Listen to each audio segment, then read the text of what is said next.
हाँ जी। तो अपन यूपीएससी पढ़ रहे हैं, इतना तो सबको पता होगा ना। क्या पढ़ रहे हैं?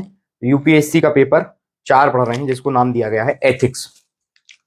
और एथिक्स पढ़ते पढ़ते हम उसकी मूल अवधारणा को समझ लिए हैं। ठीक है, एथिक्स का एक अर्थ समझ लिए हैं विषय के रूप में। कुछ चीजों को हमने शब्दों के रूप में समझ लिया है, जो शब्द हमारे सिलेबस से संबंधित है। ये सारी चीजें हमने समझ ली है। तो इतना ज्ञान प्राप्त करने के बाद, ठीक, तो इतना ज्ञान प्राप्त करने के बाद हम अब यहां पर अपने पहले टॉपिक पर आते हैं, जिसका नाम है मानव सह संबंध और एथिक्स। ठीक है, ये हमारे पहले टॉपिक का नाम है। ठीक है, तो जब हम एथिक्स की बात कर रहे हैं, ध्यान से सुनना बच्चे, भैया आप ध्यान से सुनने की जरूरत है। जब हम एथिक्स की बात कर रहे हैं तो हमें इस चीज को समझना होगा, और हम जान चुके हैं कि हम एथिक्स को अलग अलग दृष्टिकोण से पढ़ सकते हैं। एथिक्स को अलग अलग सेंस में हम पढ़ सकते हैं, और जो कि हमारा पहला टॉपिक है। ठीक है, टॉपिक नंबर 1। ठीक है, जो टॉपिक नंबर 1 है, अगर मैं उसको, ठीक है, दर्शन की सेंस में पढ़ा दूं, मैं बोलूं कि एथिक्स जो है वो दर्शन का एक हिस्सा है, क्योंकि नीति शास्त्र जो है दर्शन की एक शाखा है। ठीक है, और दर्शन के सेंस में मैं पूरा पहला टॉपिक पढ़ा दूं, तो क्या, ये मुझे बताइए आप, तो क्या उतना न्याय कर पाएगा ये पहले टॉपिक के साथ दर्शन की सेंस में? नहीं। हमें देखना पड़ेगा कि हमें पहला टॉपिक किस सेंस में पढ़ना है। ठीक, तो हम जब पहले टॉपिक को देखते हैं तो हम पाते हैं कि भैया इसमें मानव है, और जहां मानव है, ठीक है, मतलब मूल रूप से मानव की बात कर रहे हैं, मानव के सह संबंधों की बात कर रहे हैं, मानव ह्यूमन रिलेशन की बात कर रहे हैं, तो हम ये समझेंगे वहां पर कि हमें इसमें एथिक्स को दर्शन के सेंस में नहीं पढ़ना, हमें इसमें एथिक्स को सोशलॉजी के सेंस में पढ़ना है। बात स्पष्ट हो रही है? किस सेंस में पढ़ना है? सोशलॉजी यानी समाज शास्त्र के सेंस में पढ़ना है। तो हम यहां पर एथिक्स को, मैंने आपको बताया भी था जब टॉपिक शुरू कर रहे थे, तब बताया था, थोड़ा सा रिवीजन करवा देता हूं तुम्हारा, कि जब सिलेबस मैंने खोला था उस टाइम आपको बताया था कि हम एथिक्स को यहाँ पर अलग अलग सेंस में पढ़ेंगे। किस किस सेंस में पढ़ेंगे? तो हम यहाँ पर दर्शन के सेंस में पढ़ेंगे, या दर्शन के दृष्टिकोण से पढ़ेंगे। ठीक है, क्लियर बात समझ आ रही ना भैया? हाँ, ठीक है। इसके अलावा हम समाज शास्त्र के दृष्टिकोण से भी एथिक्स को पढ़ेंगे। मैंने स्पष्ट रूप से बताया था कि टॉपिक नंबर 1 का सब टॉपिक नंबर 2 विशेष रूप से समाज शास्त्र से जुड़ा हुआ है। क्लियर बात हो रही है? साइकोलॉजी, जिसमें सोशल साइकोलॉजी के हिस्से से हम देखेंगे, और पब्लिक एडमिनिस्ट्रेशन के दृष्टिकोण से भी हमें एथिक्स को समझना पड़ेगा। ठीक, ये अलग अलग टॉपिक अलग अलग दृष्टिकोण से हमें समझना पड़ेगा।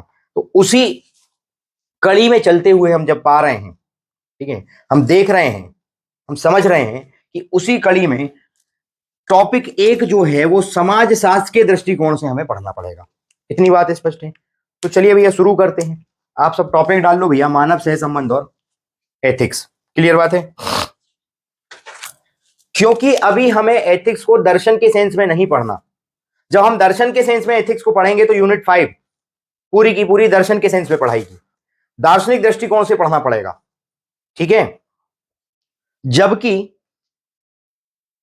जबकि अभी अगर मैं एथिक्स को पढ़ूंगा तो मैं एथिक्स को सामाजिक दृष्टिकोण से पढ़ूंगा, समाज शास्त्रीय दृष्टिकोण से पढ़ूंगा। और जैसे तुम्हें पता है कि जब हम दर्शन के दृष्टिकोण से एथिक्स को पढ़ते हैं, दर्शन के सेंस में एथिक्स को पढ़ते हैं, तो वो नीति शास्त्र होता है। क्लियर बात है?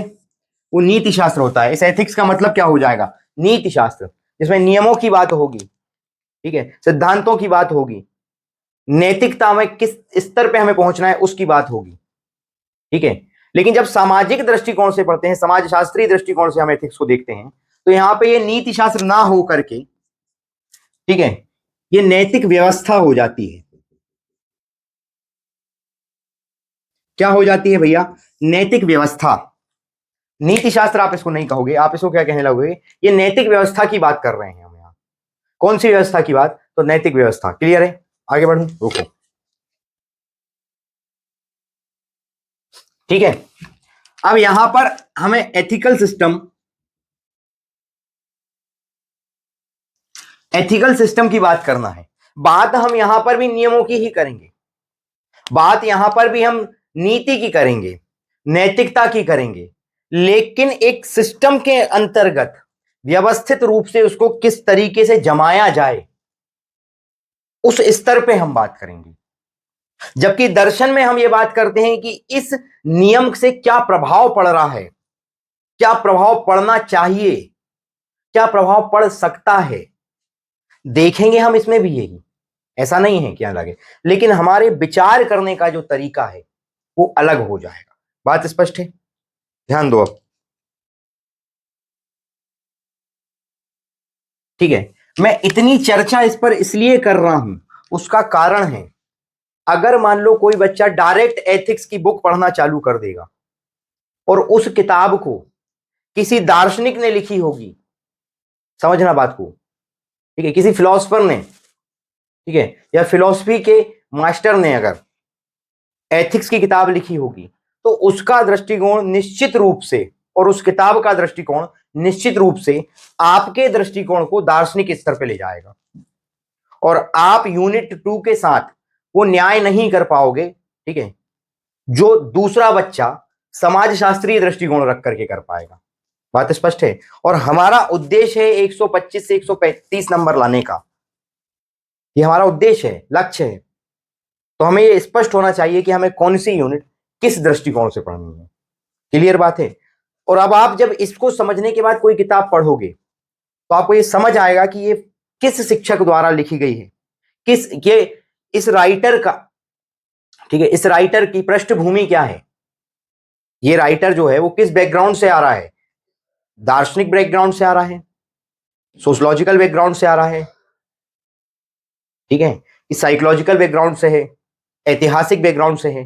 ये सारी चीजें क्लियर हो जाएंगी। ये कब क्लियर होगा, जब आप चीजों को गूढ़ता से, मतलब गहनता से, मतलब एकदम डीपली समझोगे। क्लियर बात है, ठीक है। और जब आप समझ लोगे तब आपको एक चीज समझ आएगी कि यूपीएससी ने जो सिलेबस का टॉपिक बनाया है, जो यूनिट में सिलेबस को बांटा है, ठीक है, वो आपके दिमाग के हर स्तर को टच करना चाह रहा है। वो चाह रहा है कि आप हर स्तर पे अपनी क्षमता को बता पाओ,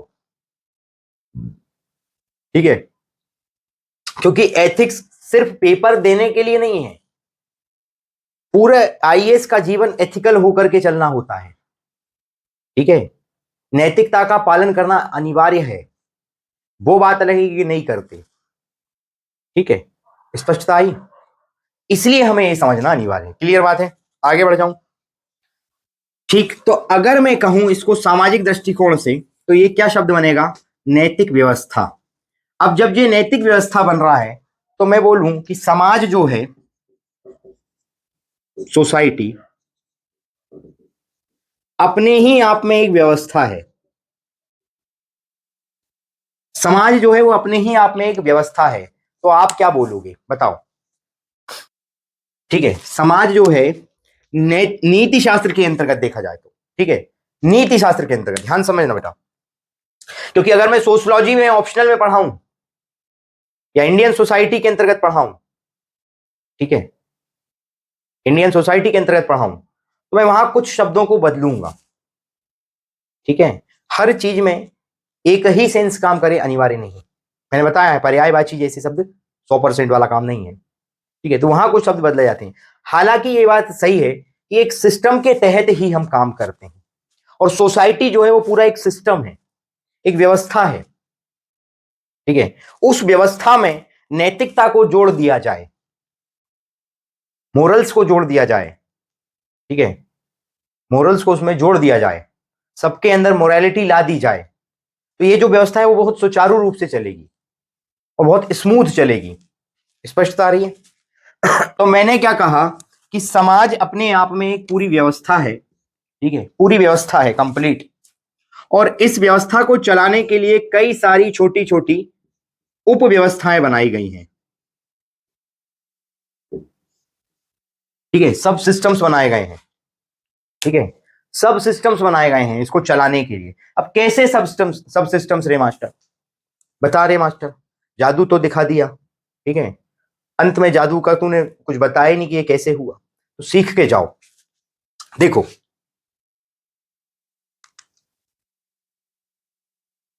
ठीक है, सब सिस्टम्स बना दिए हैं। ठीक है, ये क्या है मैं भी बताता हूं। सबसे पहले तो समझो कि व्यवस्था क्या है। तुम्हारे दिमाग में प्रश्न आ रहा होगा, नहीं आ रहा होगा तो ये प्रश्न लाओ भैया कि व्यवस्था क्या है, आखिर सिस्टम का अर्थ क्या होता है। ये हम कह देते हैं, अधिकांश जब आप आईएएस बन जाओगे तो आप अक्सर सुनने को मिलता है कि सिस्टम ही करप्ट है, मतलब व्यवस्था ही क्या है, भ्रष्ट है, इसलिए हम करप्ट हो गए। ठीक है, ये सिस्टम की गलती है, मतलब व्यवस्था की गलती है। यही समझ समझ आया हमें? तो क्लियर बात है ना, यही समझ आया ना। तो ये सिस्टम आखिर है क्या, ऐसी क्या चीज है इसमें जिसको हम इसको सिस्टम कहते हैं?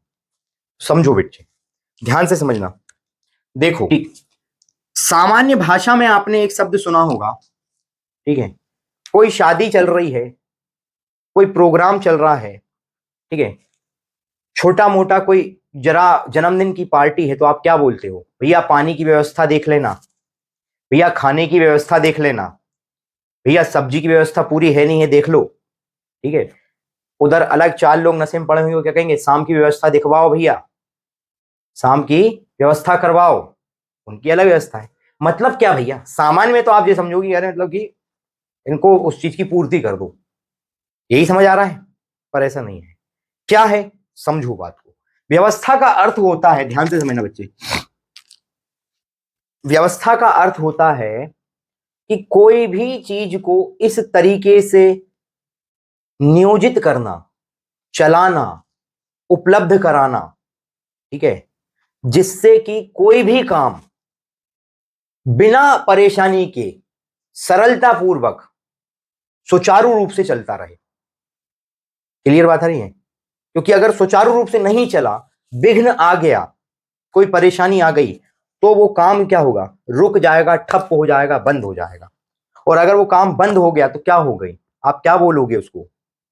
ये अव्यवस्था के कारण हुआ है, ये अव्यवस्था के कारण हुआ है। मतलब कि कोई भी काम है, जैसे शादी है, इसका बहुत अच्छा उदाहरण समझाता हूं। जैसे शादी है, शादी करने के लिए आप क्या करते हो? पहले पहले कुछ नियम बनाते हो कि भाई ऐसा ऐसा ऐसा ऐसा काम करेंगे, फलाने हलवाई को बोल दो, ठीक है, डेकोरेशन वाले को बोल दो, पंडित जी को बोल दो, सबको बोल दो। फिर पता कर लो भाई दुल्हन को बोला कि नहीं बोला कि तेरी शादी है, दूल्हे को बोला कि नहीं बोला तेरी शादी है, उनको भी बोल दो। सबको अपने अपने काम बांट दिए, और इन काम को क्या किया, सबके अपने अपने स्तर पर हर एक व्यक्ति को समझा दिया कि भाई तुम्हें ये करना है, इतने टाइम में करना है, इस स्थिति में करना है। पंडित जी से बोल दिया, पंडित जी तुम इतने बजे से इतने बजे तक सारी व्यवस्थाएं देख लोगे, सारे काम निपटा दोगे, समाप्त कर लोगे, व्यवस्थित रूप से करोगे, नियोजित रूप से करोगे। ठीक है, सब्जी वाला जो आपका है उससे बोले भैया तू 7 बजे सब्जी पहुंचा देना। क्यों? क्योंकि भैया अगर 7 बजे नहीं आएगी तो हलवाई काटेगा कैसे सब्जी? 10 बजे तक उसको नाश्ता लगाना है। स्पष्टता आ रही है? वो क्या करेगा? यही कहेगा ना कि हाँ भैया मैं 7 बजे तक पहुंचा। इसमें किया क्या तुमने? नियम बना दिया कि 7 बजे सब्जी वाला आएगा, वो सब्जी देके जाएगा। ये नियम है आपका। अगर शादी कर रहे हो तो ये निश्चित नियम है कि सुबह जल्दी सब्जी लाना है। ये सबके लिए समान है। एक दिन पहले ही ले आओ भैया, कोई परेशानी नहीं हो बाद में, ताकि अव्यवस्था ना फैले। अव्यवस्था फैल गई तो सुचारू रूप से शादी नहीं हो पाएगी, स्वाभाविक सी बात है। सुचारू रूप से शादी को पूरी निर्विघ्न तरीके से संपन्न कराने के लिए क्या करना होगा? सारे कामों को बांट करके नियोजित तरीके से, इकोनॉमिक्स में पढ़ा होगा आपने, बिजनेस में पढ़ा होगा आपने 11वीं क्लास में, नियोजन नियंत्रण, ठीक है, सारी चीजें लागू होती हैं समाज के ऊपर भी। तो नियोजित तरीके से, सुनियोजित तरीके से, वेल प्लान्ड, पूरी प्लानिंग करने के बाद वेल प्लान्ड तरीके से क्या करना पड़ेगा? पूरी तरीके से आपको स्पष्टता रखते हुए सारी चीजों को व्यवस्थित करना पड़ेगा। और जब व्यवस्थित हो जाएगी तो काम बहुत अच्छे तरीके से संपन्न हो जाएगा। क्लियर बात आ रही है? ठीक है, तो मैं बोलूं अगर कि व्यवस्था क्या है 4 शब्दों में, ठीक है, तो व्यवस्था जो है,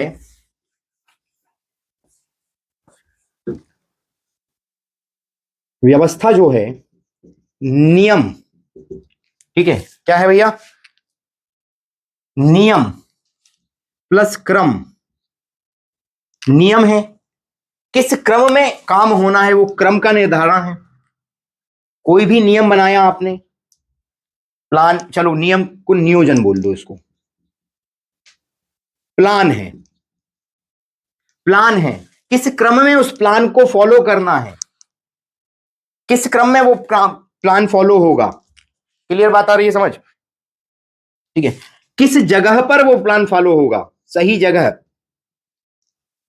ठीक है, और फॉलो करने, खत्म करने के बाद किस जगह पर करने के बाद वो प्लान जो आपका है वो सुचारू रूप से चलना चाहिए।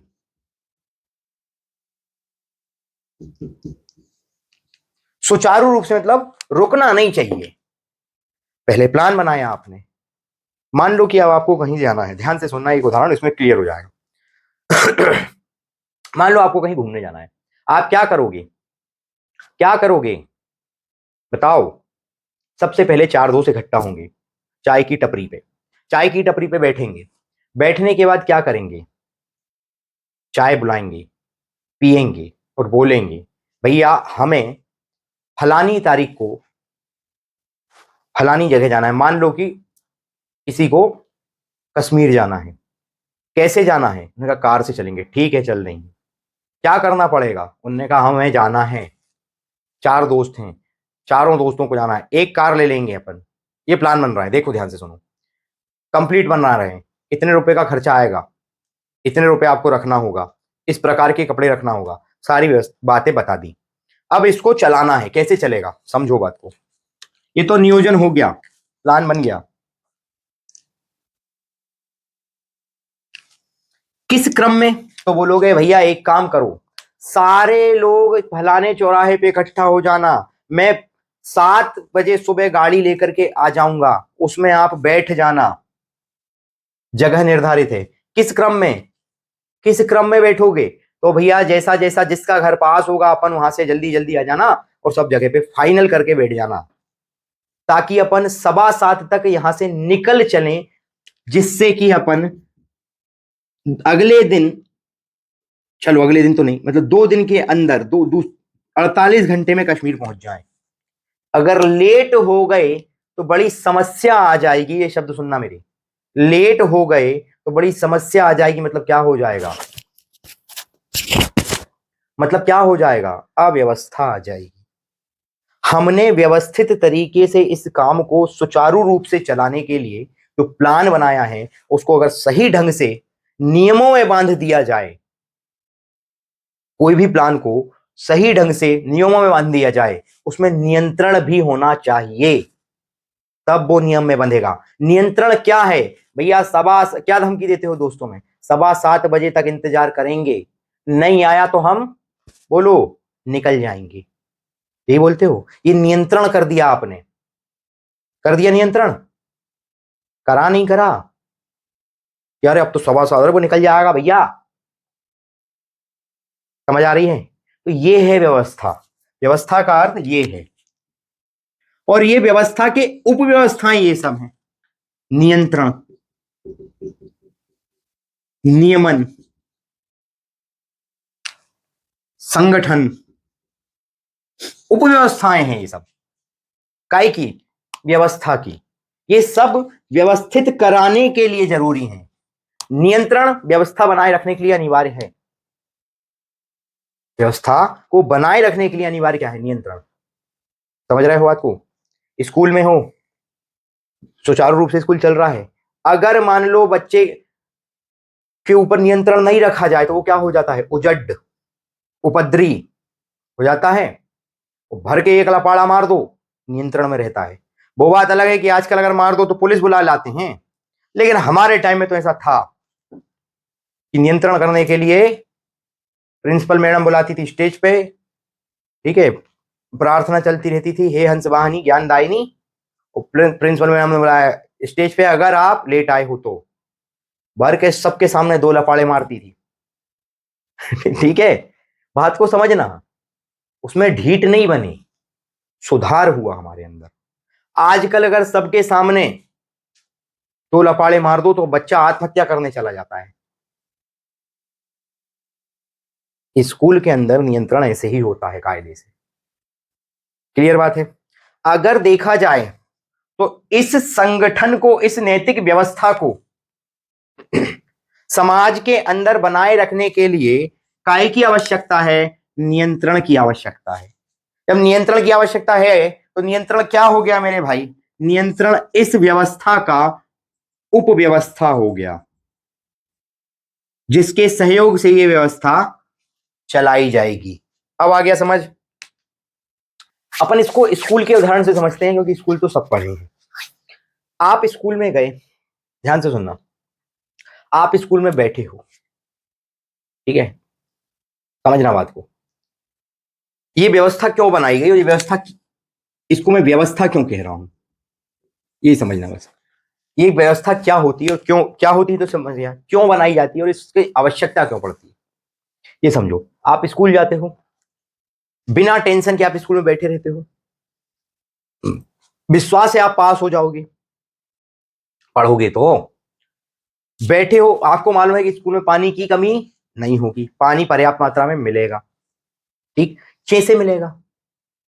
निश्चिंत होकर के आप स्कूल जा रहे हो, और लाइट भी चली गई तो भी पानी की व्यवस्था वहां पर है। सब्स्टिट्यूट में मटके वटके सब लगा के रख देते हैं। क्लियरिटी आ रही है ना? ऐसा कैसे हो रहा है?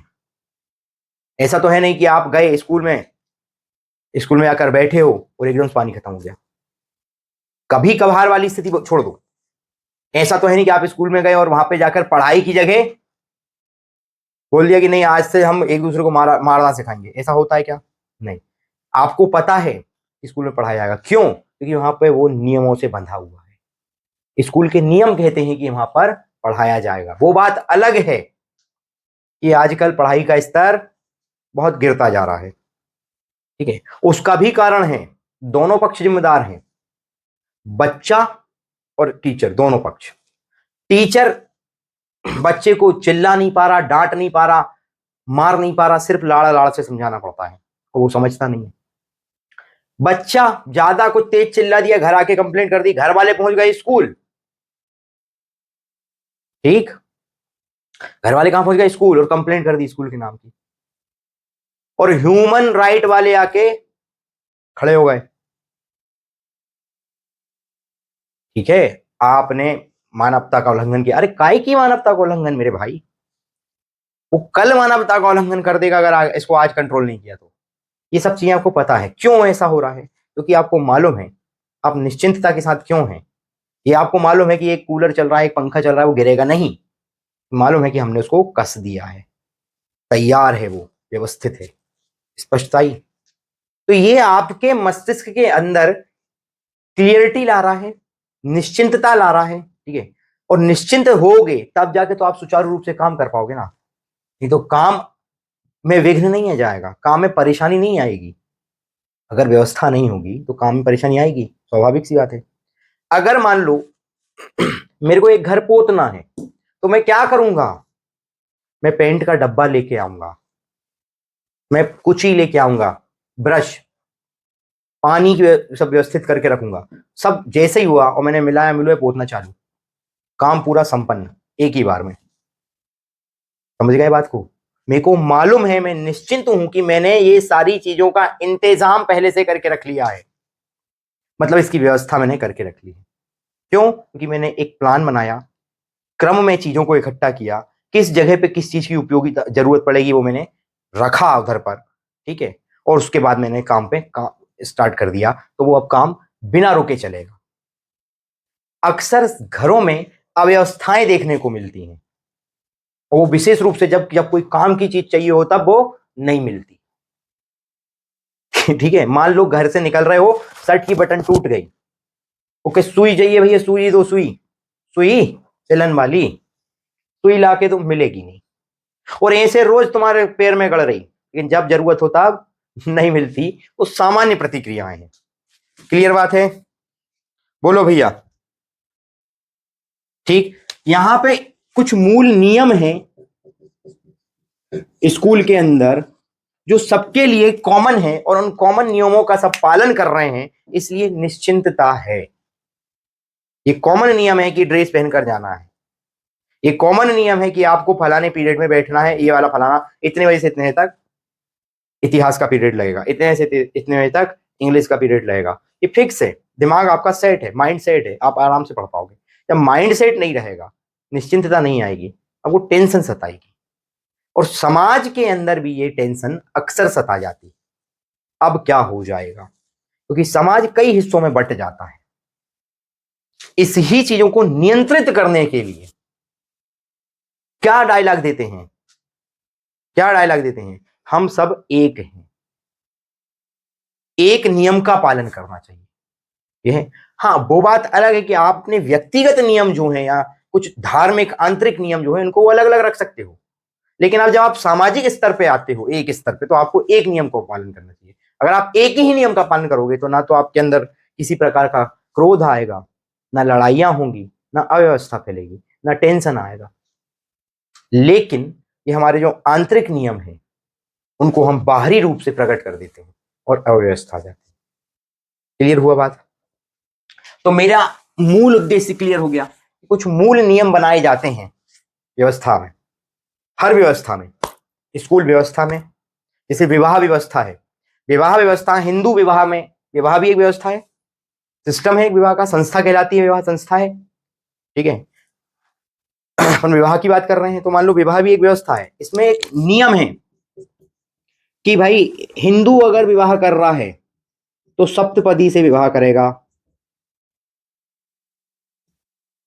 सप्तपदी से विवाह करेगा, 7 फेरे लेगा, मांग में सिंदूर भरेगा, 7 वचन होंगे, उसके बाद पूरी तरीके से संपूर्ण सारी चीजें कंप्लीट होंगी। ठीक है, और कंप्लीट होने के बाद फिर उसके बाद फिर जानेगा रजिस्टर होगा विवाह। ऐसा नहीं कि नहीं, रजिस्टर भी होगा, लेकिन रजिस्टर्ड कैसे होगा? काय के लिए? संविधान के लिए, देश के लिए ना, मैरिज कोड के लिए, हिंदू मैरिज कोड जो है उसके अनुसार रजिस्टर भी होगा। लेकिन हिंदू मैरिज कोड ही ये भी कहता है कि सप्तपदी के द्वारा विवाह करेगा। मुस्लिम विवाह करेगा तो कैसे करेगा? निकाह, महरम की रकम लिखाएगी। क्लियर है ना? स्पष्टता आ रही है? तो ये चीजें फिक्स है, आप निश्चिंत हो कि शादी हो रही मतलब ऐसे ही होगी।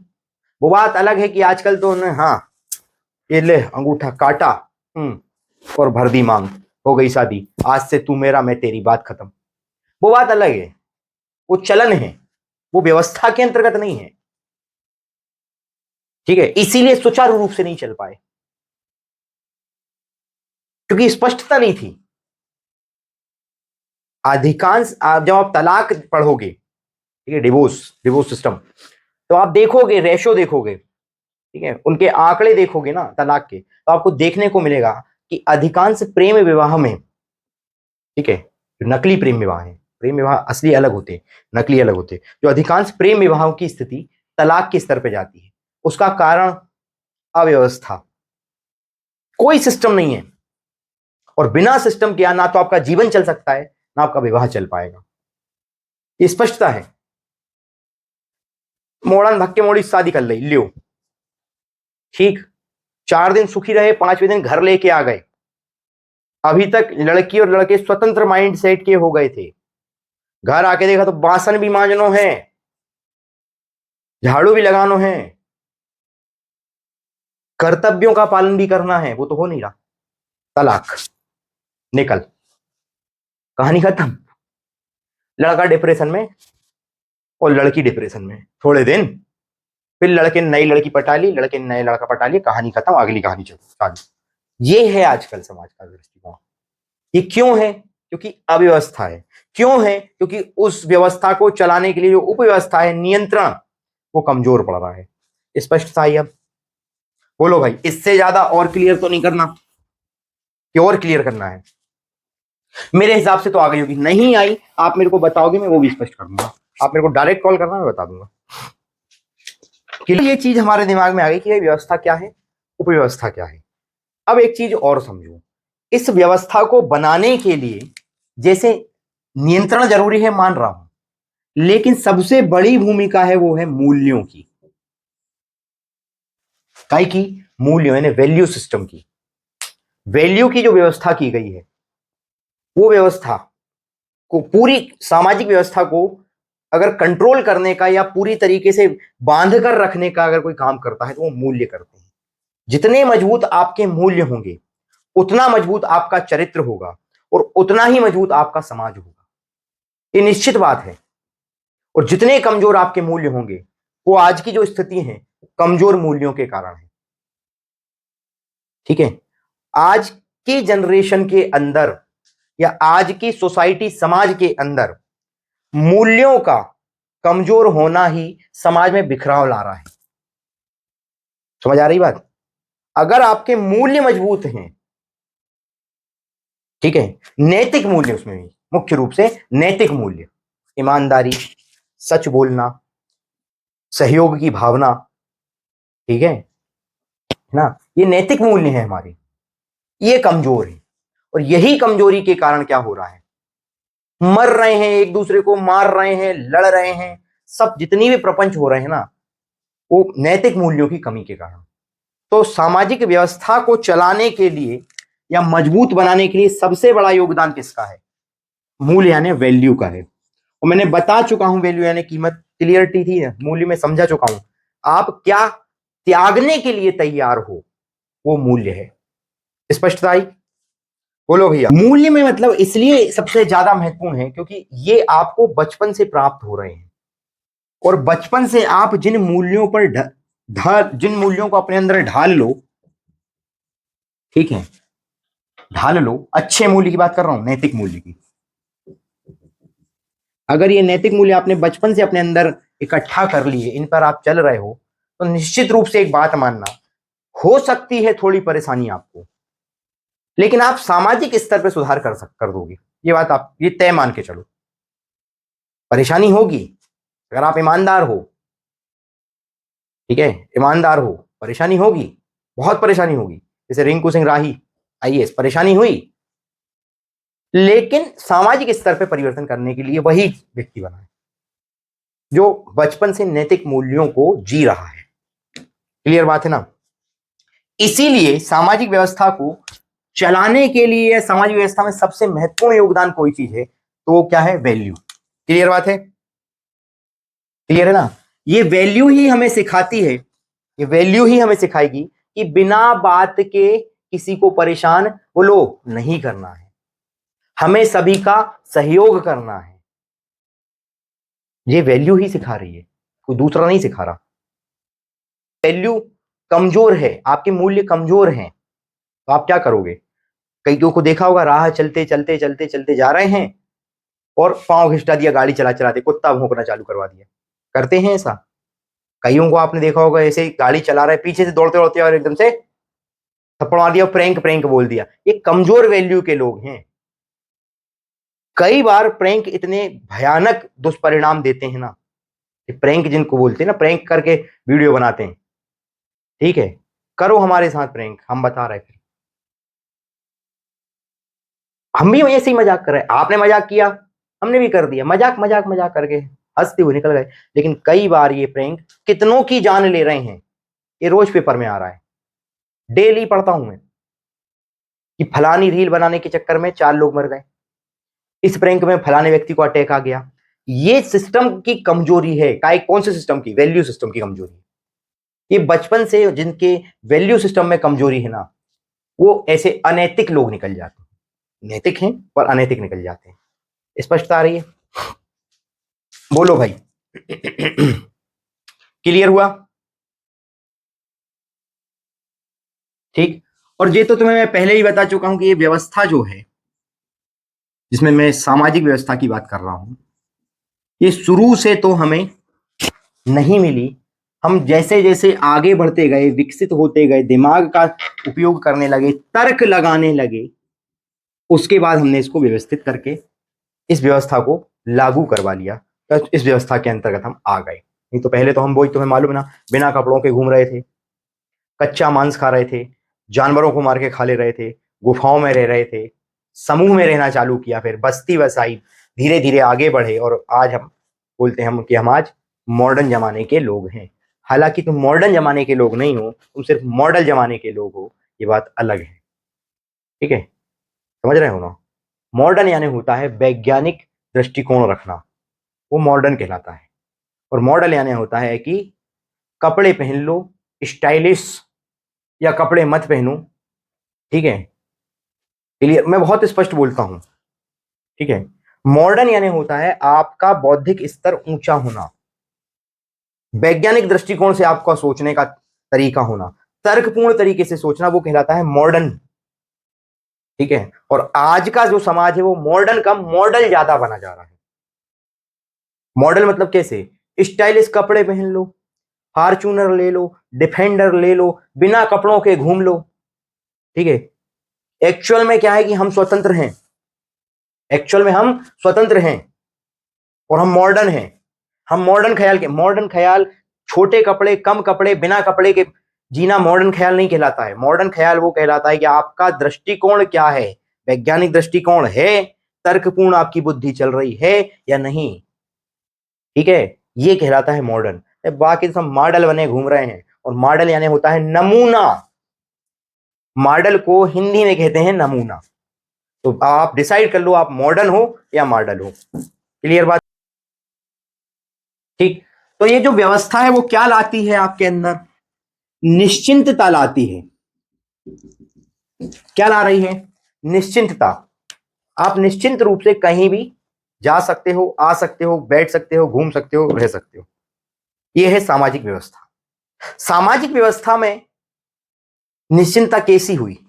आज आप घर से निकल रहे हो, निश्चिंत रूप से अगर आपके आसपास का समाज व्यवस्थित है, नियंत्रित है, वैल्यू सिस्टम मजबूत है उनके, जैसे गांव है, गांव में आप कहीं भी जाके बैठ जाओ, टेंशन फ्री बैठे हो, आपको कोई डर नहीं है कोई कहीं से आकर के बम फोड़ देगा, कोई कहीं से आके आपको गोली मार देगा, कोई डर है क्या? नहीं है। आप गांव में बैठे हो, निश्चिंत बैठे हो, बोलो हो कि नहीं हो? ठीक है ना?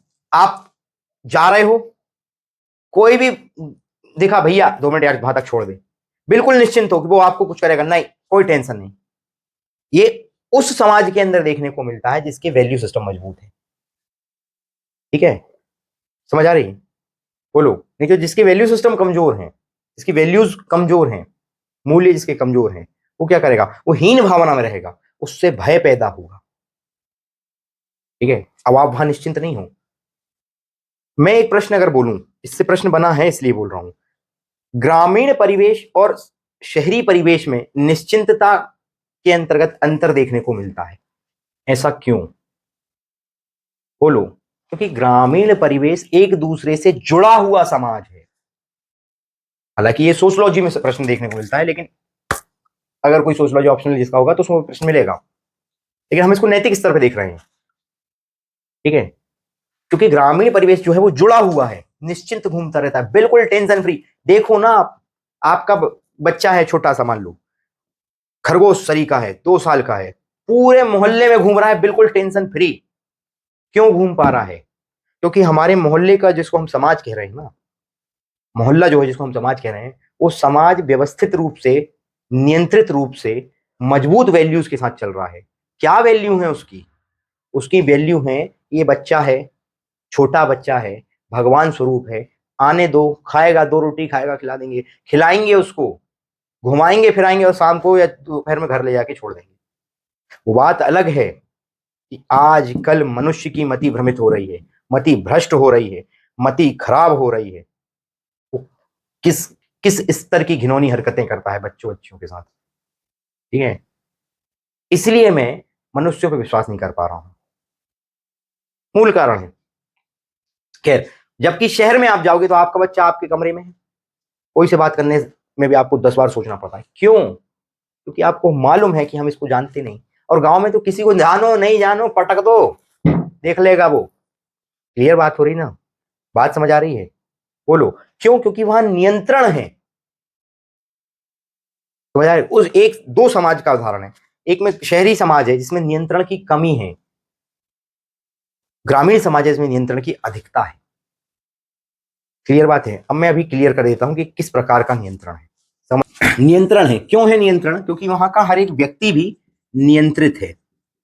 क्यों नियंत्रित है, कैसे नियंत्रित है?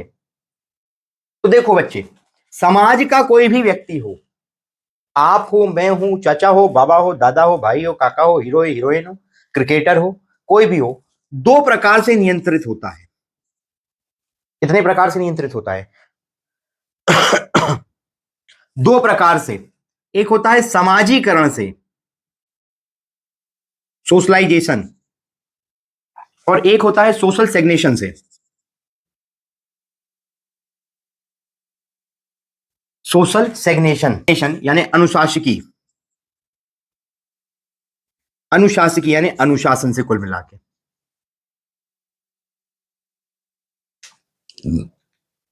एक समाजीकरण से और एक अनुशासकी यानी अनुशासन से। सोशल, बोलो क्या? सोशल, ठीक है, सोशल सेंसेशन, सोशल सेंसेशन और एक सोशलाइजेशन। ये दो प्रकार से समाज का व्यक्ति नियंत्रित होता है। और नियंत्रण क्या है? सामाजिक व्यवस्था का उपव्यवस्था। ये क्लियर हो गया था। इसको मिटाऊं, मैं आपको दोनों चीजें क्लियर कर दे रहा हूं, ध्यान दो। एक शब्द है समाजीकरण, इसको अपन अभी ब्रेक कर लेंगे, बाद में रोक लेते हैं, अभी नहीं समझ रहा है इसको। मूल जो शब्द है अनुशासकी,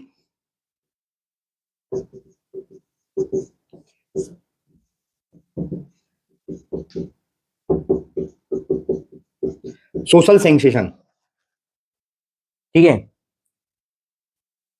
सोशल, हाँ सेंसेशन जो है, अनुशासकी जो शब्द है यानी अनुशासन, ठीक है, ये मुख्यतः दो रूप में देखा जाता है। एक है प्रोत्साहन,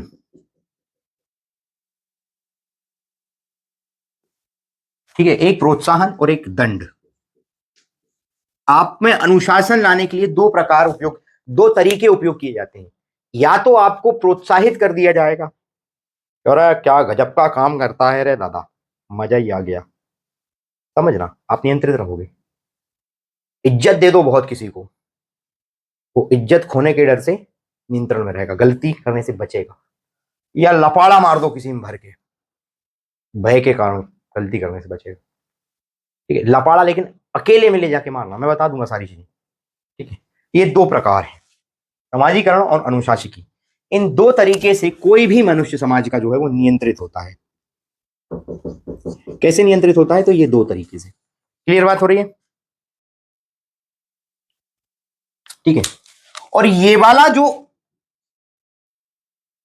उपाय है या ये वाला जो तरीका है, अनुशासकी का तरीका, वो हर मानव के जीवन में कभी ना कभी हुआ है, हर मनुष्य के जीवन में। विशेष तौर पे बचपन में तो हाँ, बच्चा छोटा है, उदाहरण समझना, बच्चा छोटा है, आप जैसे उसको, जैसे मान लो वो कुछ कर रहा है गलती, मान लो बच्चा जब 2 साल से 3 साल, 1 साल से 3 साल के बीच में रहता है, चलना चालू करता है तो बहुत दौड़ता है, बहुत चलता है, बहुत दौड़ता है, दौड़ता है, दौड़ता है, दौड़ता है। 1 साल से 1.5 साल के बीच में, 1.5 से 2 के बीच में वो कूदना फांदना चालू करता है। 2 से 3 में वो क्या करना चालू करता है? पलंग से कूदना चालू कर जाएगा, उल्टियां मारना चालू कर जाएगा। अब तुम्हें मालूम है इसको लग जाएगी, आप क्या करोगे? उसको समझाओगे, कैसे समझाओगे?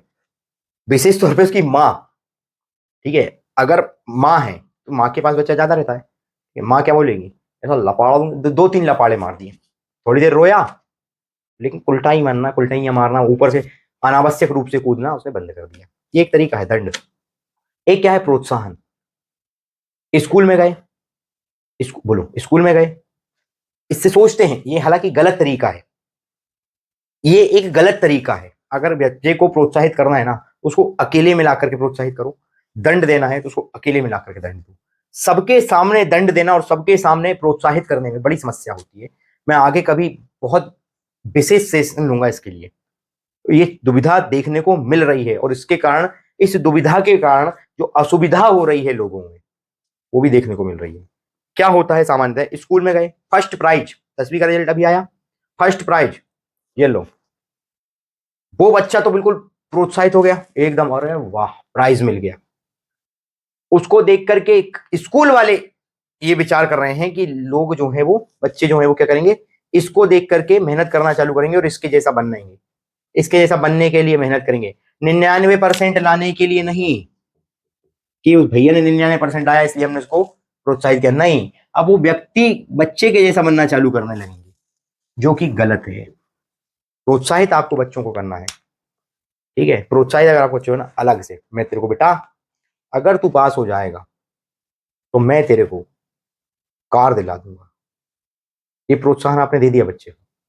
अब बच्चा पढ़ाई के लिए नहीं पढ़ रहा, कार के लिए पढ़ रहा है। ये गलती, ये गलती है, ठीक है।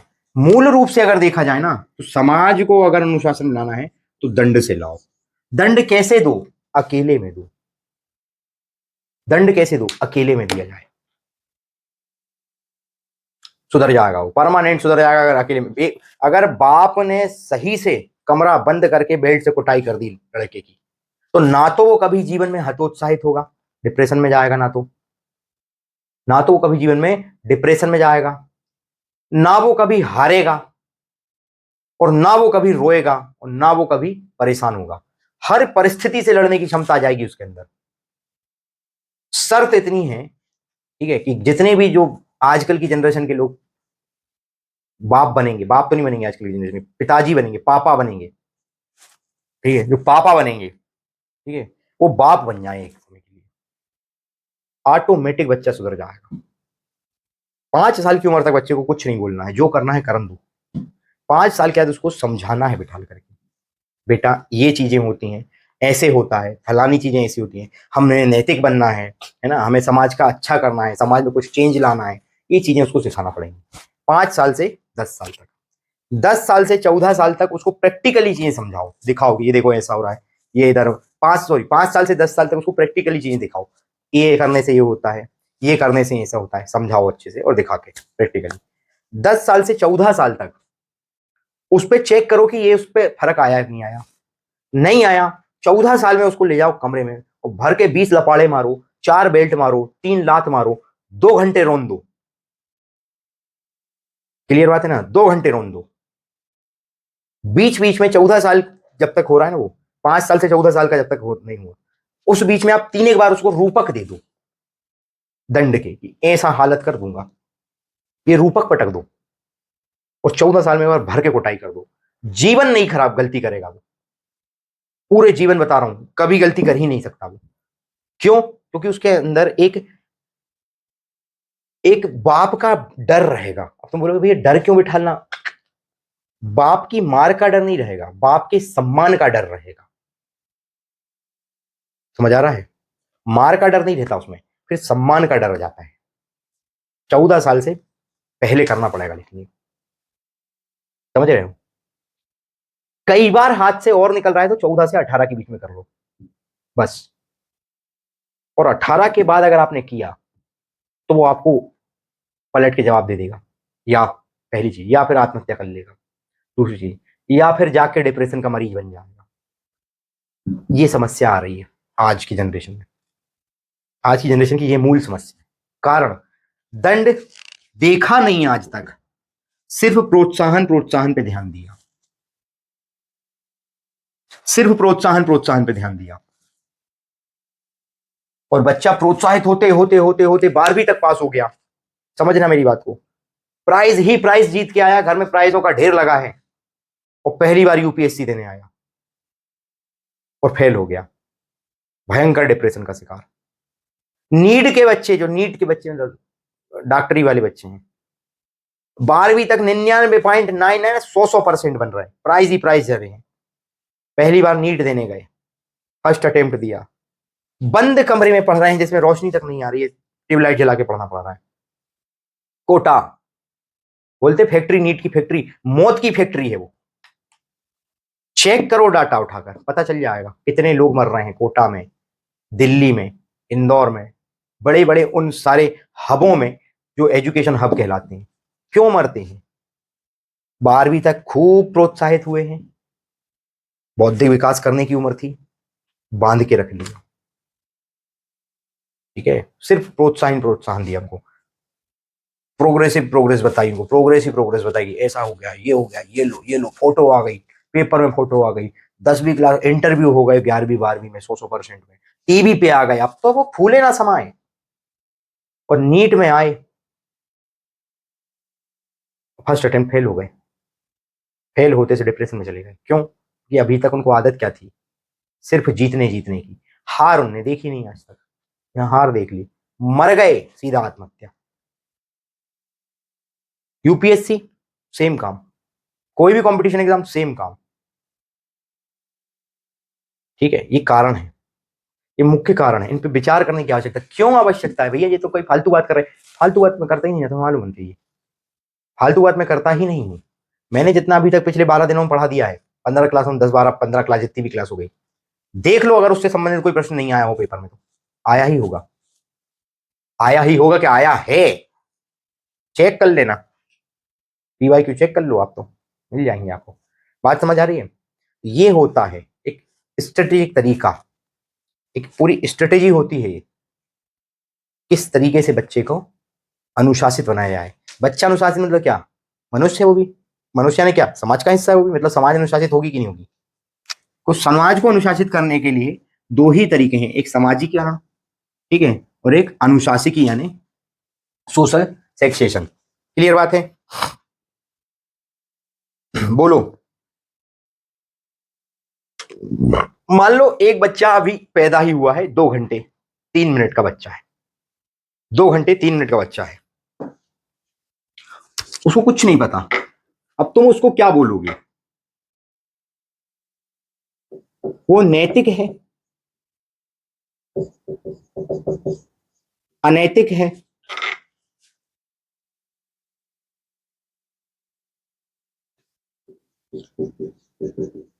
सामाजिक है,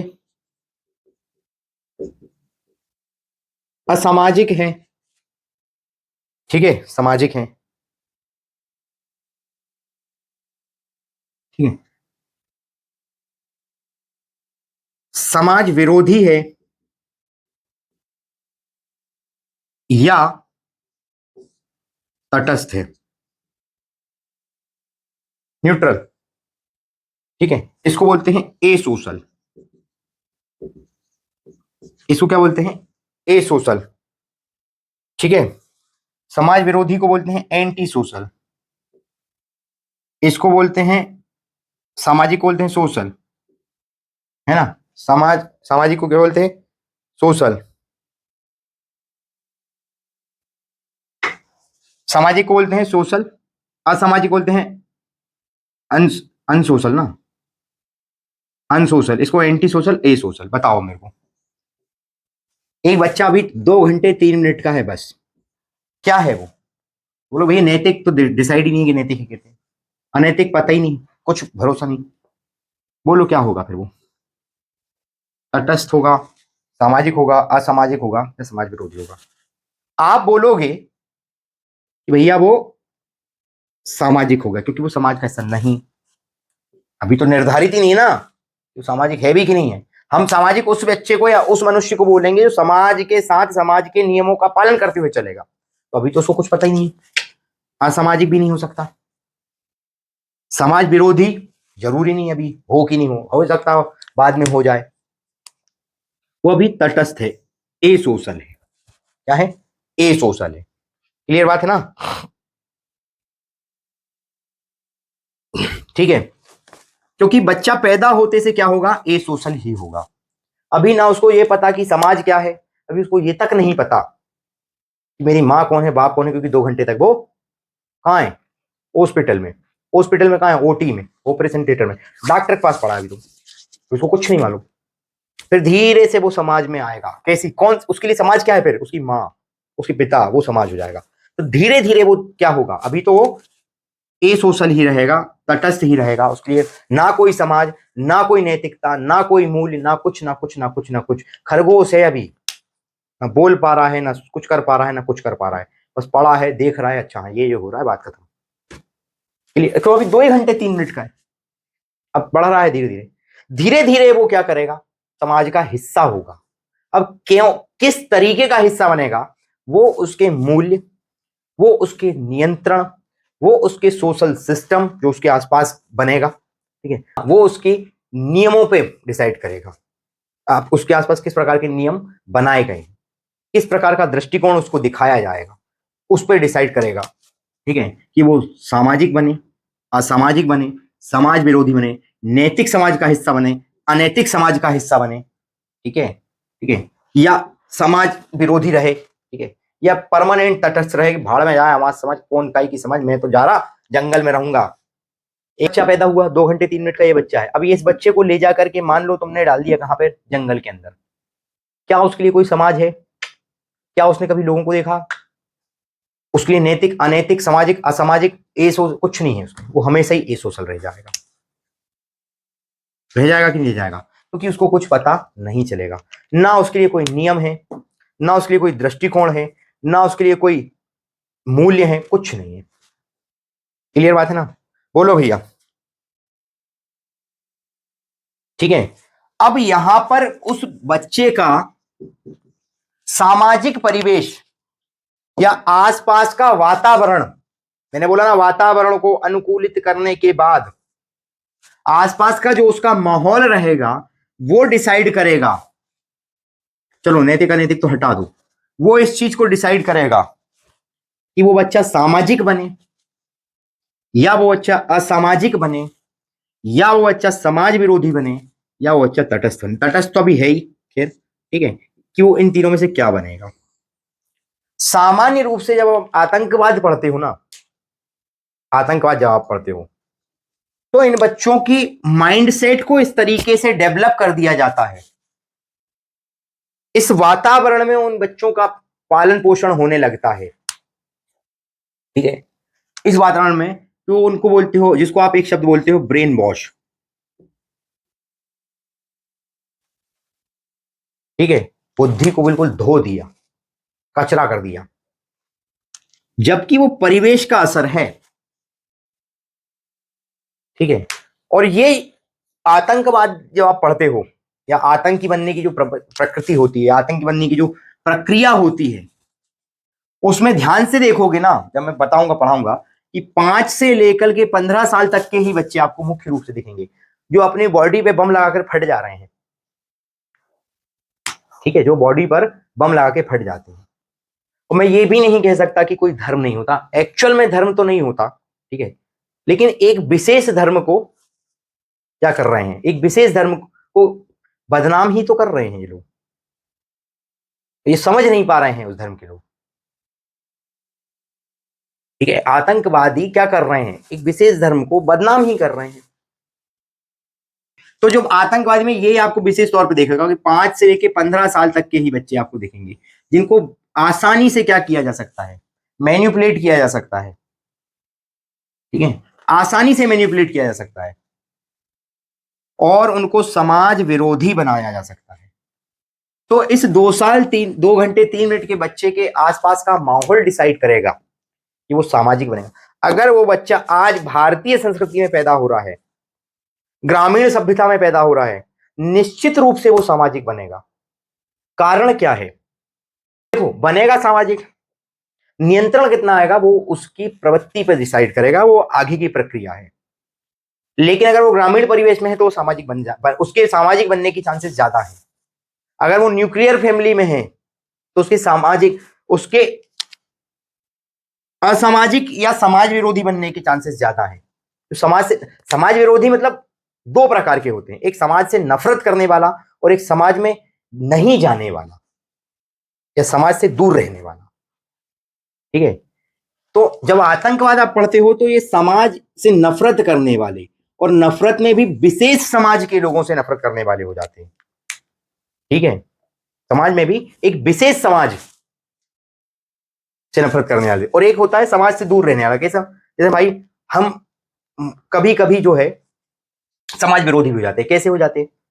कई शादियों में हम जाते ही नहीं, बहुत विशेष शादी है तो जा रहे हैं, नहीं तो जाते ही नहीं, कई कई कई शादियों में नहीं गए, और कई इतने सामाजिक हो जाते हैं हर शादी में जा रहे हैं ठीक तो क्या मैं समाज विरोधी हूं या मैं असामाजिक हूं? नहीं, ठीक है। मैं असामाजिक भी नहीं हूं, मैं समाज विरोधी भी नहीं, मैं सामाजिक ही हूं। क्लियर बात है ना? ठीक है, तो जरा सा भी इसके वातावरण पर प्रभाव पड़ा तो ये असामाजिक हो जाएगा या समाज विरोधी हो जाएगा। और विशेष तौर पे आजकल कॉन्सेप्ट है न्यूक्लियर फैमिली का। और न्यूक्लियर फैमिली मतलब कि सिंगल परिवेश की फैमिली है, बाप माँ और बच्चा, जिसमें बाप महतारी दो ही क्या कर रहे हैं, जॉब करने चले जाते हैं। बच्चे को कौन पाल रहा है? नैनी पाल रही है, ठीक है, या मेड पाल रही है, क्योंकि नानी नाना दादा दादी ये वाला कॉन्सेप्ट आजकल के कई बच्चों में नहीं देखने को मिल रहा। वो सारी चीजें मैं समझाऊंगा क्यों है, ठीक है, वो सारी चीजें आप बहुत विस्तृत रूप से, मैं भारतीय परिवेश में आऊंगा, इंडियन सोसाइटी आप पढ़ोगे, बहुत अच्छे से समझाऊंगा। तो आप ये समझो किस तरीके से ये डेवलप कर रहा है। बात समझ आ रही ना?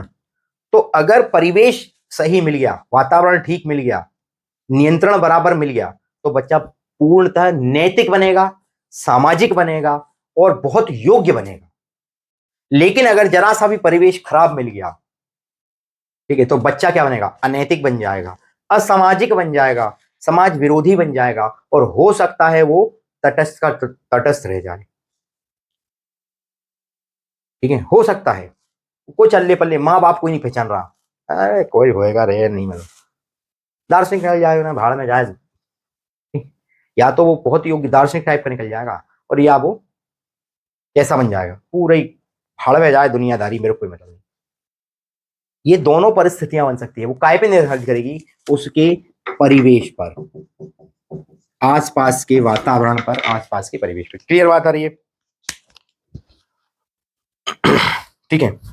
असामाजिक मतलब क्या है कि यहाँ असामाजिक को भी आप एक डायरेक्ट ये नहीं बोल सकते यार वो तो असामाजिक तत्व है। हाँ, असामाजिक यानी दो प्रकार का भी है, लेकिन मुख्य रूप से असामाजिक का अर्थ होता है ज्यादा लोगों से घुलना मिलना नहीं होता होगा, जिसका ज्यादा लोगों से प्रपंच नहीं चाहिए उसको, लिमिटेड लोग, लिमिटेड व्यक्ति, न्यूक्लियर फैमिली में रह रहा है, तो असामाजिक होना उसका स्वाभाविक है।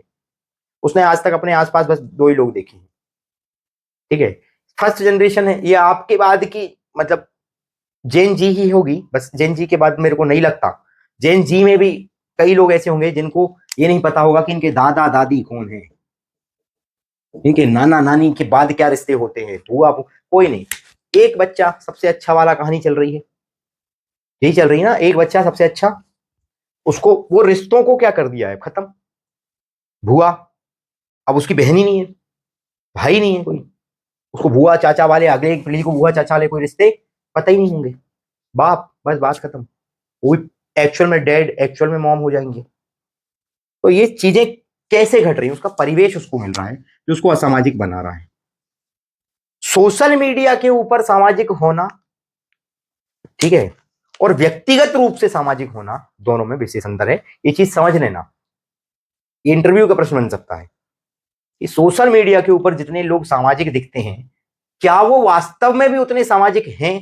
तो आप बोलोगे कोई भी चीज हम निर्धारित वो, कोई भी इस पे हम कोई भी टिप्पणी, ठीक है, स्पष्ट रूप से नहीं कर सकते। ठीक, बात क्लियर हो रही है? ठीक है, और आजकल ये असामाजिक लोग हैं वो बहुत सामान्य से हो गए हैं। क्यों सामान्य हो गए, मैंने आपको समझा दिया। क्योंकि न्यूक्लियर फैमिली का कॉन्सेप्ट बहुत तेज है, न्यूक्लियर फैमिली का कॉन्सेप्ट तेज है, लिव इन रिलेशनशिप का कॉन्सेप्ट तेज है, ठीक है, एक्चुअल में मुझे स्वतंत्र रहना पसंद है, ये चीजों का कॉन्सेप्ट बहुत तेज है, इसलिए लोग असामाजिक दिख रहे हैं। ना वो शादी में जाते, ना किसी फंक्शन में जाते, ना लोगों से मिलते, ना व्यवहार बना रहे, कोई से अकेले रह रहे, बस सनेर बिनेर से घूम रहे हैं। और एक आध कोई पीर मिल गया उनको। इन असामाजिक लोगों को समाज विरोधी बनाना बहुत सरल है। कैसे सरल है वो तुम बुद्धि लगाओ, कुछ समझ जाओगे। अब वो अकेला रह रहा है, उसको कुछ नहीं मतलब, ना समाज में जा रहा, ना लोगों से मिल रहा, ना आसपास देख रहा, ना कुछ कर रहा। कोई एक आध आ गया, ले बेटा क्या करते हो, सिगरेट पीते हो, हाँ लो लाओ, अच्छा पी लेंगे, हाँ पी लिया। और बस उसके बाद उसने उसको घेरना चालू कर दिया। मान लो उस बच्चे की उम्र 11 साल ही है, वो घिरा गया। अब वो उसको, अगर मान लो वो किसी ऑर्गेनाइजेशन का व्यक्ति हुआ, जो विशेष रूप से देखने को मिलते हैं, वो उसको घेर देगा कि आओ आओ, तुम्हें छाती पे बम बांध के छोड़ना सिखाते हैं। ले जाएगा, उसको बना देगा आतंकवादी, या उसको बना देगा कोई कट्टर, एकदम कट्टर, अरे काट डालना बिल्कुल। अव्यवस्था फैलेगी और क्या होगा। क्यों फैली? क्योंकि नियंत्रण की कमी थी। अब मम्मी चली गई नौकरी, पिताजी चले गए नौकरी, नैनी पाल रही। नैनी क्या पाल रही? बचपन से वो हॉस्टल में रहा, उसकी बुद्धि कहां काम करेगी। 2 ढाई साल का था, कूच के ले गए इसको, स्कूल में पटक दिया, बौद्धिक विकास हो ही नहीं पाया। अब जब बौद्धिक विकास नहीं तो उसने समाज का दायरा ही नहीं देखा, समाज के अच्छे बुरे नहीं देखे, नैतिकता अनैतिकता को, मूल्यों को नहीं समझा, तो स्वाभाविक है वो असामाजिक हो जाएगा। और असामाजिक का समाज विरोधी होना बहुत आसान है। आजकल तो सोशल मीडिया है, भरा पड़ा है नफरत से, भरा पड़ा है बुराइयों से, नफरत से, इसकी बुराई उसकी बुराई, तो लड़ो मरो, कोई दिक्कत थोड़ी है। बोलो, क्लियर हो रहा है? कम ही ऐसे लोग हैं जो आजकल आपको सामाजिक दिखेंगे। टोटल फ्री सामाजिक मतलब, सामाजिक मतलब टोटल फ्री। किसकी शादी? अरे तुम्हारे घर गाड़ा है, हमारे घर गाड़ा है, बात है कि चलो ठीक ठीक। क्यों भाई, कहाँ जा रहे हैं? अरे वो फलाने की शादी, अरे हमें नहीं लेके जा रहा है यार तुम, यार चलो। ठीक, ये कम ही लोग दिखते। कोई भी फंक्शन चल रहा, हाँ चलो, 4 लोग इकट्ठा हुए, देख रुके, अरे क्या हो रहा देखने तो। ये है सामाजिक, और ये असामाजिक, और ये समाज विरोधी। क्लियर हो गया? ठीक। मुख्य रूप से सामाजिक समझ गए, असामाजिक समझ गए, समाज विरोधी बन जाते हैं मतलब क्या? इनके अंदर एक भाव पैदा हो जाता है जलन का। ये जलन का भाव जो है वो बचपन से नहीं होता, वो देख करके, समझ करके, सीख करके पैदा होता है। जो आपको दिखाया जाएगा उसका प्रभाव आपके दिमाग पे पड़ेगा। अब आप देख लो, आजकल TV, social media, paper, newspaper, फलाने, इस सब में, आस में, पड़ोस में, सब में क्या दिखा रहा है? क्या दिखा रहे हैं? धार्मिक अंतर दिखा रहे हैं? दिखा रहे हैं, नहीं दिखा रहे हैं? आपके अंदर जलन पैदा होगी, भावहीनता की भावना आ जाएगी आपके अंदर, दूसरों को देख के क्या होगा? हीन भावना पैदा होगी, जलन होगी, हीन भावना होगी, तो आप क्या करोगे? उससे नफरत करने लगोगे। क्या करोगे? आपको क्या करना है? वो पर्टिकुलर समाज कैसी लगने लगेगी? खराब। आप उसका विरोध करने लगोगे। धीरे धीरे वो समाज आपको दिखेगी और खराब, विरोध करने लगोगे। जो आजकल मुख्य रूप से दलित और ब्राह्मण का जो कॉन्सेप्ट चल रहा है, दलित और ब्राह्मण का जो कॉन्सेप्ट चल रहा है ना, वो जलन पैदा कराई जा रही है, वो गलतियां पैदा कराई जा रही हैं, और उसके कारण क्या हो रहे हैं? ये झगड़े हो रहे हैं। और उसमें फायदा कौन का हो रहा है? सिर्फ पार्टियों का, या सिर्फ उन नेताओं का जो वोट मांग रहे हैं दलित से, और जो वोट मांग रहे हैं ब्राह्मणों से। स्पष्ट है। हमने तो कभी नहीं कहा, हम मैं व्यक्ति हूं, मैंने तो कभी नहीं कहा कि कोई दलित मेरे घर नहीं आ सकता। खूब आओ, आते हैं, हम उनके लिए चाय बना के ला रहे हैं भैया रोज। है मेरे कई मित्र, मेरे को कोई फर्क नहीं पड़ता। मैं भी तो बोल सकता मैंने चोटी रखी, मैं ब्राह्मण, तू चोटी रख ले भाई, तेरे को कौन ने मना किया? मेरे को तो अच्छा लगता है इसलिए रख ली मैंने, सीधी बात है। मैं चलो नहीं जोड़ रहा इसको धार्मिक स्तर पे, समझ रहे हो ना बात को? क्योंकि मैं तो सीधा विरोधी किन चीजों का हूं? जो गलत कर्म है उनका। अब ऐसे कैसे हो गया? मैं, मेरे मूल्य मजबूत हैं। मेरे मूल्यों ने कभी मुझे यह नहीं सिखाया कि कोई भी मनुष्य, कोई भी मनुष्य, ठीक है, किसी जाति का है। कोई जाति का नहीं, सब एक जाति के। 2 पांव, 2 हाथ, मुंडी, नाक, आंख, सब एक जाति के। बस उनके कर्म अलग अलग हो गए, और कर्म सब बराबर हैं। भाई आज अगर मेरे को, सीधी बात है समझूंगा, आज मैं ग्रुप डी में सेलेक्ट होता, मान लो रेलवे में, तो मैं पटरी पे जाके काम कर रहा होता। स्वाभाविक सी बात है, पटरी पे जाके काम कर रहा हूं, कोई अगर मान लो कोई जानवर मर गया वहां पर, मैं जानवर को उठा के फेंकूंगा। ठीक है, फेंकूंगा ना, क्यों नहीं फेंकूंगा? फेंकते ही लोग। मैं वहां जे थोड़ी बोलूंगा नहीं नहीं मैं नहीं फेंकूंगा, मैं फलाने वर्ग से आता हूं, ऐसा कैसे बोल सकता हूं? काम तो सबके बराबर है। मेरे को अगर कोई बोले भाई तुम उस रेल की पटरी साफ कर दो, झाड़ू लगा दो, मैं लगा देता हूँ, कोई दिक्कत नहीं। और आप मेरे को व्यक्तिगत रूप से देखते हो, मैं लगाता हूं, मेरे को कोई शर्म नहीं आती। ठीक है, तो ये माइंडसेट का खेल है सिर्फ। हमारे बचपन से मूल्य मजबूत है, हमारा माइंडसेट क्लियर है कि किसी की बात में नहीं आना, अपने स्पष्ट काम है। समझ आ रहा है बात? मैं बहुत स्पष्ट बोलता हूं इस मामले में, इसलिए समाज विरोधी भी नहीं बन सकते। लेकिन अगर मेरा माइंडसेट क्लियर नहीं होता तो आज मैं नफरत करने लगता एक विशेष कम्युनिटी से, और जब नफरत करने लगता तो मैं उस समाज के लिए विरोध करने लगता, मैं उस समाज का विरोधी हो जाता, समाज विरोधी हो जाता, धीरे धीरे वो फैलते जाता और मैं पूरी तरीके से समाज विरोधी हो जाता। और इन समाज विरोधियों का फायदा कौन उठा लेते हैं? नेता। नेता वो आतंकवादी भी हो सकता है, आतंकवादी का प्रमुख नेता हो सकता है, आईएसआई। कोई आईएसआई का नेता तुम्हारे ऊपर नजर रख के बैठा है और तुम उसको, उसने देख लिया कि तुम इस फलाने समुदाय के लिए क्या कर रहे हो, हीन भावना रख रहे हो, नफरत कर रहे हो, उसने उठा के ले गया, अरे रुक जा मैं करवाता हूँ तेरा इलाज, वो ले जाएगा तुम्हें। तो आतंकवादी बनता नहीं है, बनाया जाता है। कैसे बनाया जाता है? ये सब नफरत का जाल फैलाकर। स्पष्ट है? बोलो बच्चे। ठीक है, तो ये तो दो तरीके हो गए। क्या ये दो तरीके काय के थे? उसको प्रोत्साहन।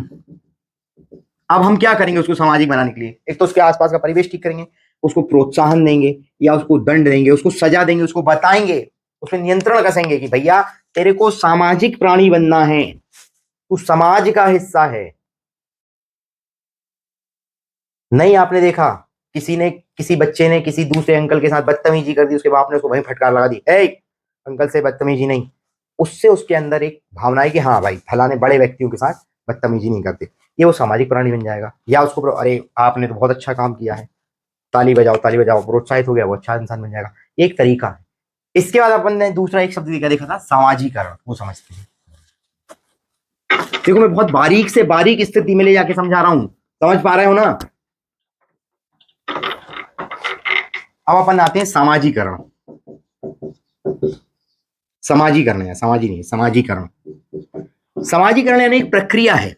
क्या है बच्चे? एक प्रक्रिया है, एक प्रोसेस है। अब वो तो खरगोश, ठीक है, वो तो ए सोशल, तटस्थ है, न्यूट्रल है, उसको कुछ पता ही नहीं, तो उसको इस प्रक्रिया में ढाला जाएगा।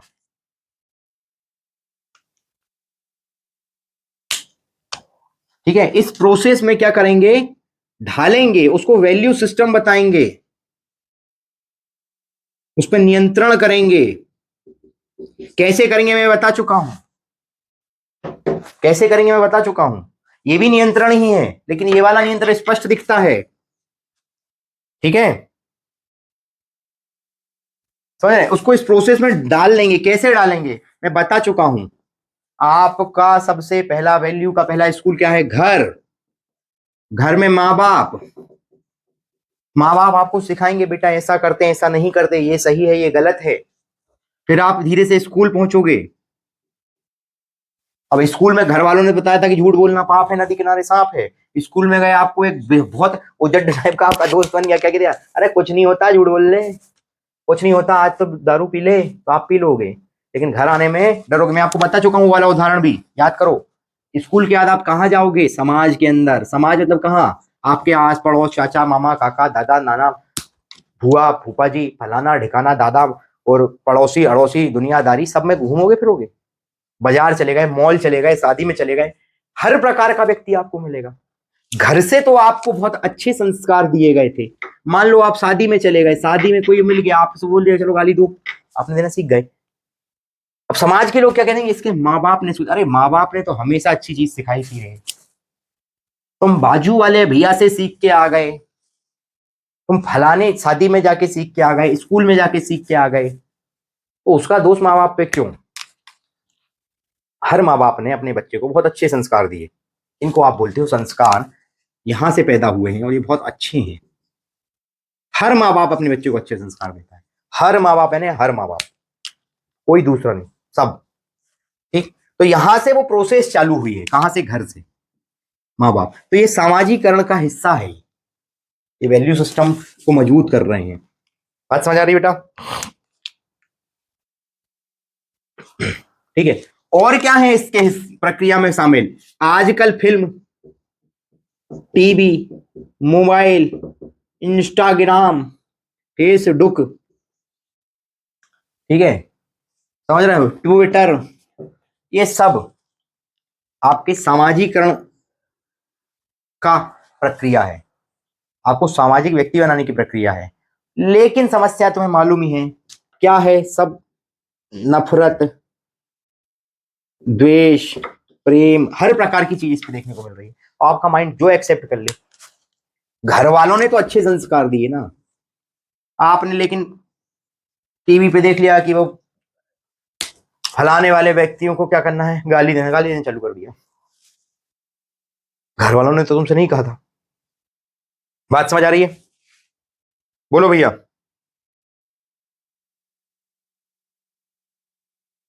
ठीक है, स्कूल भी अच्छी शिक्षा देता है, ऐसा नहीं है। आजकल दे रहा नहीं दे रहा वो बात अलग है, पर स्कूल में पहले एक किताब चलती थी, नैतिक शिक्षा। इसमें सारे मोरल्स बताए जाते थे, सब वैल्यूज बताई जाती थी कि क्या बनना है, कैसे बनना है। मोहन उठे, एक पार्ट था, मोहन उठेगा, मंजन घिसेगा, स्कूल जाएगा, गुरुजी को प्रणाम करेगा, ठीक है, बस्ते को प्रणाम करेगा, मोहन सबके साथ मिल बांट के टिफिन खाएगा, ठीक है, मोहन अकेला जा रहा है तो एक साथी को अपनी साइकिल पर बिठाल करके उसके घर तक छोड़ेगा, मोहन रात में बिस्तर पर जाएगा, माता पिता को प्रणाम करेगा, किताबों का सम्मान करेगा। ये सब वो किताब में बताया है। उसमें एक पार्ट था, मोहन उठ स्कूल जा। हमने पढ़ा है, तीसरी या दूसरी क्लास में था, मोहन उठ स्कूल जा। अब मोहन के द्वारा सब कुछ बता दिया, ये आपके मोरल्स हैं, सिखा रहे थे स्कूल में तो। लेकिन मोहन टेंशन में था, मोहन का एक दोस्त बीड़ी पी रहा था, मोहन चला गया उसके साथ, वो पीली बीड़ी। अब मोहन तो उसके दोस्त के साथ गया था ना, घर पे थोड़ी बोला था। फिर मोहन घर आया, बाप ने मुंह सूंघा, वो मोहन की छाती पे चढ़ के ऐसी लात दी है, मोहन ने दोबारा बीड़ी पीनी बंद कर दिया। ठीक, ये लो स्पष्टता आ गई, क्लियर है। समाजीकरण की प्रोसेस में डाला और नियंत्रण कर दिया, वैल्यू परमानेंट मजबूत हो गई। अब मोहन कभी बीड़ी नहीं पिएगा, उसके दोस्त को बोलेगा बेटा सुन रहे, मेरे को अगर तुम्हें बीड़ी पिलाई मार डालेगा मेरा बाप। ठीक, ये क्लियरिटी होना चाहिए। ये सिखाया गया मोहन को। ये सामाजिकरण की जो प्रक्रिया थी, सब में सबसे महत्वपूर्ण स्तर है, चाहे सामाजिकरण की प्रक्रिया हो, ठीक है, चाहे अनुशासकी की प्रक्रिया हो, दोनों में सबसे महत्वपूर्ण काम कौन का है? बोलो। आपके आसपास के वातावरण का। दोनों में आपके आसपास का वातावरण ही ये निर्धारित करेगा कि आप सामाजिक बनोगे, आप असामाजिक बनोगे, आप समाज विरोधी बनोगे, या आप ए सोशल ही रहना चाहोगे, न्यूट्रल ही रहोगे। बात स्पष्ट होगी बेटा? ठीक, तो ये बात क्लियर हो गई ना। प्रोत्साहन में भी आपको यही काम कराया था, एक को टॉफी दे दी, आप फर्स्ट आए हो, उस बच्चे को टॉफी मिली, दूसरा बच्चा देखना मेरे को अगर वो टॉफी चाहिए है तो मेरे को ये काम करना पड़ेगा, मुझे 100% लाना पड़ेगा। वो टॉफी लालच भर रहे हो। हालांकि मैं इसलिए प्रोत्साहन की विधि को थोड़ा सा क्या मानता हूं, खराब, मैं व्यक्तिगत मानता हूं, मैं व्यक्तिगत है ना, इसलिए मैं दंड की विधि को अच्छा, दंड कैसे अकेले में, प्रोत्साहन कैसे अकेले में, अगर हाँ अकेले में दिया बहुत अच्छा है। तो ये प्रक्रिया है सामाजिकरण की, क्लियर बात हुई? ठीक, लेकिन वो बात अलग, एक बात और स्पष्ट आ गई कि आजकल सबको ये लालच के कारण क्या हो गया, पुरस्कार ही पुरस्कार चाहिए। अब उस पुरस्कार को प्राप्त करने के लिए बच्चा कितना ही कुछ भी कर जाए, भ्रष्ट हो जाए, नकल कर ले, चाहे कुछ कर ले, लेकिन पुरस्कार तो चाहिए। गाली देने लगते हैं, काय पे आके, मोबाइलों पे आके, टीवियों पे आके, एक दूसरे, मजाक के नाम पे गाली दे रहे हो एक दूसरे को, और उनको करोड़ों में व्यू है, पुरस्कार ही है उनके लिए तो। लेकिन इसका समाज के ऊपर क्या प्रभाव पड़ रहा है ये देखा, ये सोचा, समझा? कभी नहीं, कोई नहीं समझा। नहीं समझा तो मत समझो, तुम भी गाली खा रहे हो, हम भी गाली खा रहे हैं, सब खाओ गाली, कोई दिक्कत नहीं, खाओ और मर जाओ हमारी तरफ से तो कोई समस्या नहीं। ठीक है, हम क्या कर लेंगे, किसको रोक लेंगे? क्योंकि समाज का बौद्धिक स्तर ही ऐसा हो गया है, उसमें शिक्षा की कमी है। ठीक है, इतना क्लियर हो गया, आज के लिए इतना पर्याप्त है। दोनों क्लियर हो गए ना? सामाजिक दृष्टिकोण क्लियर हो गया कि नहीं हो गया? कि नियंत्रण और सामाजिक व्यवस्था, सोसाइटी को एक व्यवस्था मैंने कहा, क्यों कहा? ये पूरी प्रोसेस के कारण उसको व्यवस्था कहा। ये पूरी प्रक्रिया चलती है, इसमें घर है, स्कूल है, आस पड़ोस है, फिल्म है, टीवी है, मोबाइल है, अनुशासन है, दंड है, नियंत्रण है, सब कुछ है। इसलिए ये पूरा सिस्टम है। बात क्लियर हो गई? अगर इतनी बात क्लियर हो गई तो इसके आगे अपन अगली क्लास में देखेंगे। तब तक के लिए सीताराम।